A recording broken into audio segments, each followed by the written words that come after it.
ఈ లోకంలో నువ్వు ఏది సంపాదించినా వ్యర్థమే. మిమ్మల్ని అడుగుతున్నానండి, మీ హృదయం దేంతో నింపబడి ఉంది? మీ ఆశలు ఏంటి? ఎందుకంటే ఇక్కడ చూసినప్పుడు ఇక సెల్ఫిష్ అంబిషన్స్. నేను చదువుతాను. దేనికి చదువుతావు? నేను ఉద్యోగం సంపాదించుకొని దేనికి? Ultimately what ever you do for what?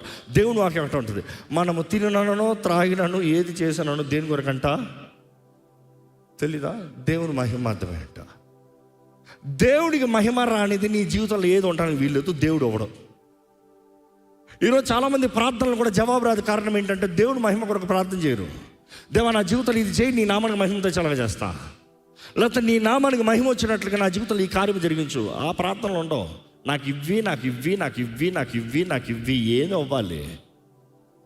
బైబిల్లో చూసినప్పుడు గమనించవచ్చు, ఇక్కడ ఈ మనసు సెల్ఫిష్, స్వార్థ బుద్ధి, సెల్ఫిష్ అంబిషన్స్, ఇవన్నీ ఎలాంటి బుద్ధులంట?